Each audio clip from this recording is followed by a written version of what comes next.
नमस्कार दोस्तों, मैं हूं आपका दोस्त शत्रुघ्न गौतम। आप सभी मित्रों का आपके अपने यूट्यूब चैनल पे स्वागत है। इस वीडियो में हम बात करने वाले हैं पीएम पोषण मध्याह्न भोजन योजना के अंतर्गत वित्त वर्ष 2022-23 में रसोइया चयन की अनुमति के संबंध में यह आदेश जारी किया गया था, जिसमें आप अपने विद्यालय में रसोइयों की संख्या बढ़ा सकते हैं। चलिए दोस्तों, रसोइयों के चयन के संबंध में मैं सारी चीज़ें यहाँ पे आपको शेयर करने वाला हूँ कि उसका रजिस्टर कैसे बनेगा, उसका एजेंडा कैसे लिखेंगे, कितने बच्चों पे कितनी रसोइयाँ होना चाहिए और उनका क्या क्या उनकी जो समिति बनती है उसमें अध्यक्ष और सचिव और कितने सदस्य होंगे, सारी बातें हम यहाँ स्टेप बाय स्टेप आपके साथ शेयर करने वाले हैं। चलिए शुरू कर लेते हैं वीडियो को।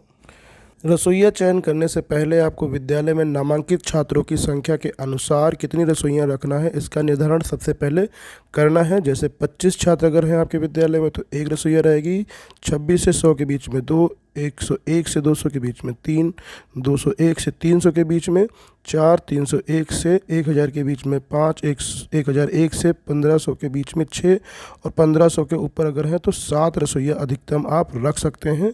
ये आदेश के अनुसार प्रारूप है। विद्यालयों में पका पकाया भोजन की उपलब्धता सुनिश्चित करने हेतु ग्राम पंचायत स्तर पर एक समिति का गठन किया जाएगा, जिसमें सदस्यों का विवरण ये रहेगा।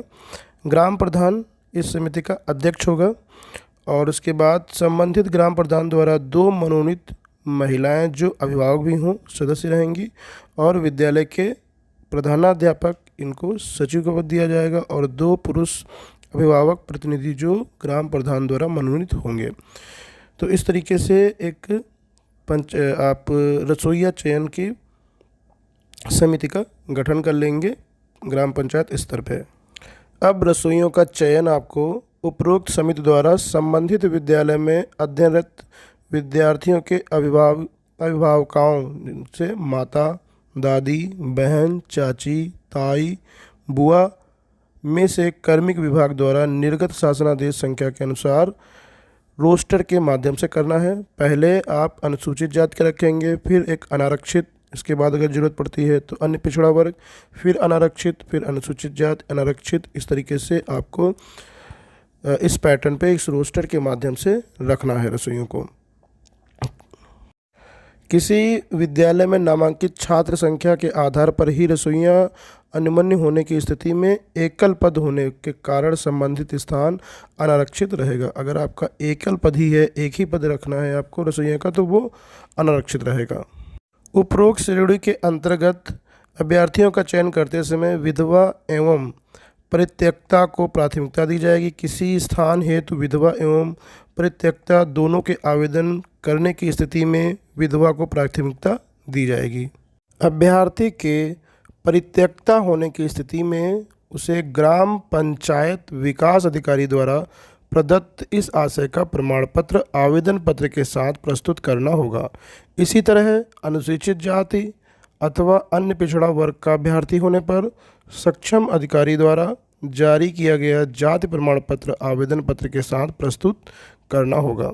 रसोइयों के चयन के लिए यह आवश्यक नहीं है कि अभ्यर्थी आवेदन करने वाले विद्यालय से संबंधित ग्राम पंचायत वार्ड का निवासी हो। यद्यपि यह अनिवार्य होगा कि उनसे संबंधित बच्चा उसी विद्यालय में पढ़ता हो जिस विद्यालय में अभ्यर्थी द्वारा रसोइयाँ रखे जाने के लिए आवेदन किया हो।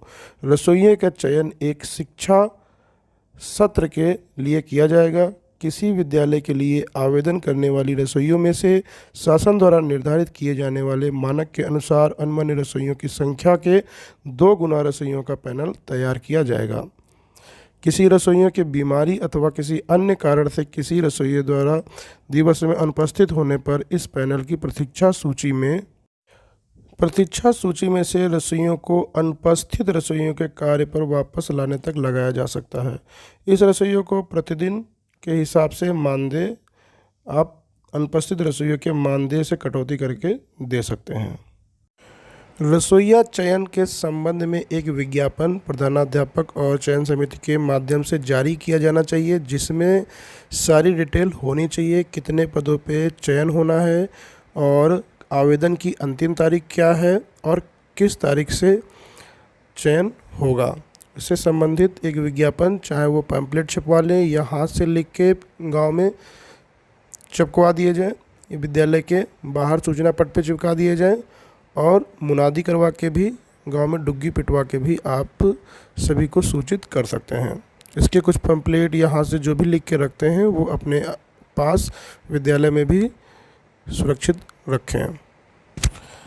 ये है रसोइया चयन हेतु आवेदन पत्र। इसका प्रिंट आउट बाहर से ले सकते हैं, बिहार से भी उपलब्ध हो जाएगा। अगर आपको नहीं मिलता है तो आप कमेंट कर दीजिएगा, मैं आपको कमेंट बॉक्स में लिंक दे दूंगा, वहां से आप इसको आराम से डाउनलोड कर लीजिएगा। ये परित्यक्ता हेतु प्रमाण पत्र रहेगा। रसोइया चयन संबंधी प्राप्त आवेदन पत्र का जो डिटेल है वो आप इस प्रपत्र पे भर सकते हैं। उसके बाद जो रसोइया चयन की सूची है, रसोइया चयन प्रपत्र और अवमोचक रसोइयों की सूची, वो आप इस प्रपत्र पे भर सकते हैं। रसोइया चयन हेतु जो कार्रवाई आप लिखेंगे वो आप इस प्रारूप के माध्यम से अपना एक रजिस्टर बना के लिख लें। आजकल मार्केट में 2 तरीके के रजिस्टर आ रहे हैं। एक में ये प्रारूप बने रहेंगे, आपको डायरेक्ट भरना होगा, या एक सादा रजिस्टर लेके आप उसमें इस प्रारूप के माध्यम से भर सकते हैं।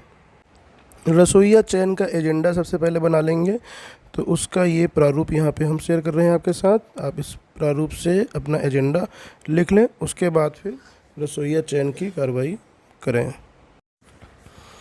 रसोइया चयन समिति गठन कार्रवाई आप जो लिखें उसके लिए इस प्रारूप को यूज़ कर सकते हैं। चाहे तो आप इसको डिस्क्रिप्शन बॉक्स से डाउनलोड कर लीजिएगा, मैं वहाँ पे लिंक दे दूँगा, चाहे तो आप यहाँ से ही नोट कर सकते हैं। तो ये चयन समिति का गठन आपको इस तरीके से कार्रवाई लिखनी है। रसोइया चयन समिति का एजेंडा जो लिखेंगे वो आप इस प्रारूप पे लिख सकते हैं। रसोइया चयन समिति एजेंडा आप लिख लीजिएगा इस प्रारूप से।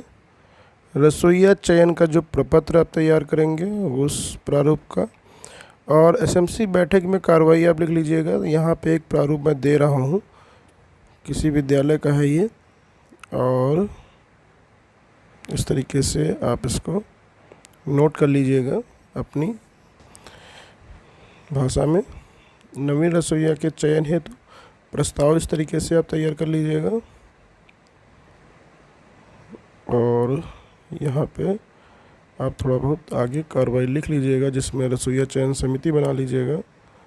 और जो रसोइया चयन हेतु विज्ञापन निकालेंगे अपने विद्यालय से, उसका प्रारूप आप कुछ इस तरीके से पैम्पलेट बना लें या हाथ से ही लिख लें, और यही आप मुनादी में गांव वालों को सूचित कर दें इस विज्ञापन के माध्यम से। तो ये सारी जानकारी आपको रसोइया चयन से संबंध में काफ़ी कुछ मदद करने वाली हैं। आशा है ये वीडियो आपको पसंद आएगा। प्लीज़ चैनल को कर दे सब्सक्राइब, बेल आइकन को दबा दें ताकि और वीडियो को